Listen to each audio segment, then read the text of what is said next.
itwa Kasim na kuuliza hali ya mama yake. Aliposikia ukimya mfupi kabla ya Kasim kujibu, moyo wake ulipata wasiwasi. Kasim alimwambia polepole kwamba Halima alikuwa mzima, lakini mzee zaidi. Magoti yake yalikuwa yamemfanya apoteze siku nyingi za kazi. Alikuwa ana mtu anayemsaidia kidogo, lakini si wa kutosha.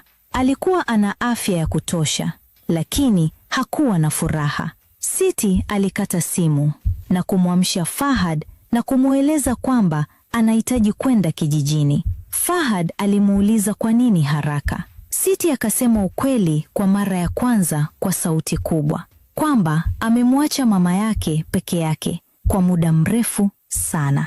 Amefanya kosa kubwa na anahitaji kwenda sasa hivi kabla wakati haujapita. Fahad alimtazama kwa muda kidogo, kisha akasema kwa upole, nenda na umrudishie mama yako amani yako pia. Siti alichukua mfuko mdogo, akajaza vitu vya mama yake, dawa za magoti, nguo nzuri na kitu kimoja ambacho alimwomba jirani kupika usiku ule, kwa sababu alihifadhi ushuhuda wa ladha yake toka utotoni. Mchuzi wa samaki alivyopenda kupika mama yake wa namna maalum. Siti alichukua mfuko mdogo, akajaza vitu vya mama yake, dawa za magoti, nguo nzuri na kitu kimoja ambacho alimwomba jirani kupika usiku ule, kwa sababu alihifadhi ushuhuda wa ladha yake toka utotoni. Mchuzi wa samaki alivyopenda kupika mama yake wa namna maalum. Safari ya kuelekea bandari ya Upole ilichukua muda mrefu.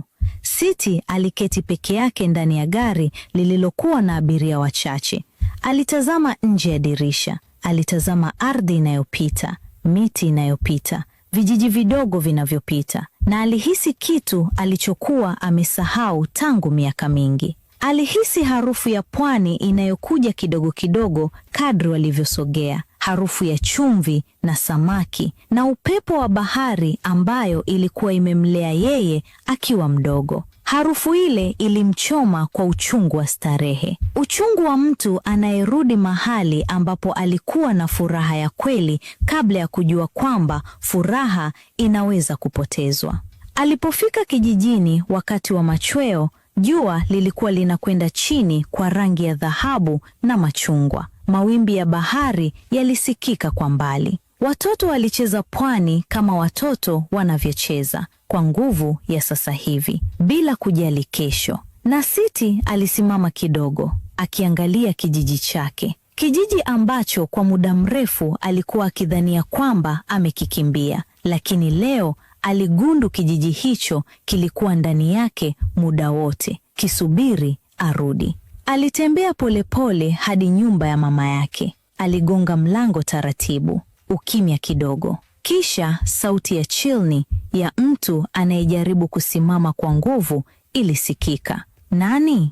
Siti akasema kwa sauti iliyomshinda kujizuia isitetemeke. Akasema, mama, ni mimi, ni Siti, nimekuja. Ukimya mrefu ulifuata, mrefu kiasi kwamba Siti alianza kuogopa. Kisha hatua ndogo za mtu anayetembea kwa tahadhari zilikuja polepole hadi mlangoni. Mlango ukafunguliwa na Halima alisimama pale, mzee zaidi kuliko Siti alivyomkumbuka, mwembamba zaidi, nywele zake nyeupe kama pamba ya mbinguni. Lakini macho yake yalikuwa yale yale, macho ya mama ambayo hata miaka haiwezi kubadilisha. Siti alimwangalia mama yake kwa sekunde moja tu, kisha akapiga magoti mbele ya mlango, mbele ya jirani wote waliokuwa wanaweza kuona, mbele ya machweo ya jua na mawimbi ya bahari. Akapiga magoti ardhini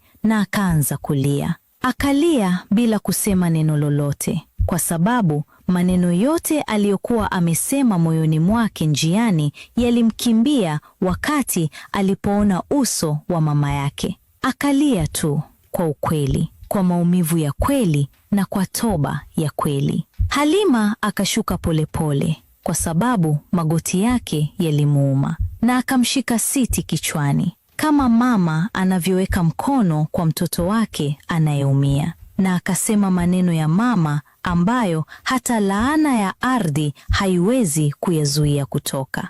Akasema, mwanangu, umefika. Ninashukuru Mungu umefika. Usiku ule mama na binti walikaa nje kwenye benchi ya mbao lililokuwa mbele ya nyumba. Wakakaa na nyota nyingi juu yao na sauti ya bahari iliyosikika kwa mbali na moto mdogo wa kuni ambao ulitoa mwanga wa joto. Wakakaa na wakazungumza, mazungumzo ya kweli ya mara ya kwanza baada ya miaka mingi. Mazungumzo yasiyokuwa na aibu wala uzuri wa uongo wala maneno ya kujaza nafasi. Mazungumzo ya watu wawili ambao wanajua kwamba wana wakati mdogo wa kufanya haki kwenye uhusiano wao. Siti alimwambia mama yake kila kitu.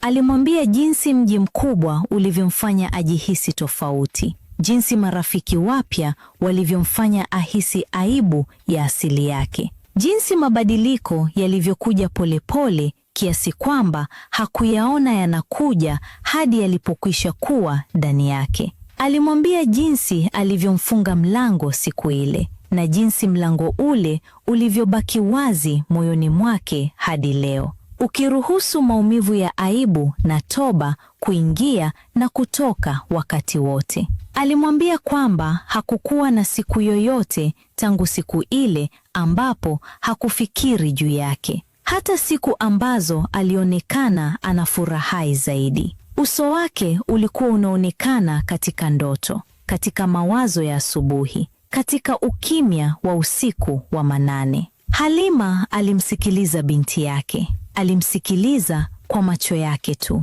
macho ambayo hayakuwa na hasira ndani yake, kwa sababu siku za laana yake zilimfanya abebe hasira kwa muda. Lakini moyo wa mama humsamehe mtoto wake kabla ya mtoto hajaomba msamaha. Alimsikiliza hadi Siti akaishiwa maneno, kisha akasema mambo machache lakini mazito kama mawe ya pwani. Alisema kwamba hakumlaumu Siti. Alisema dunia ni ya nguvu na inabadilisha watu, na kubadilishwa si dhambi, ni hatua tu ambayo baadhi wanaipita na kuirudi na baadhi hawairudi. Alisema kwamba maumivu yake yaliendelea,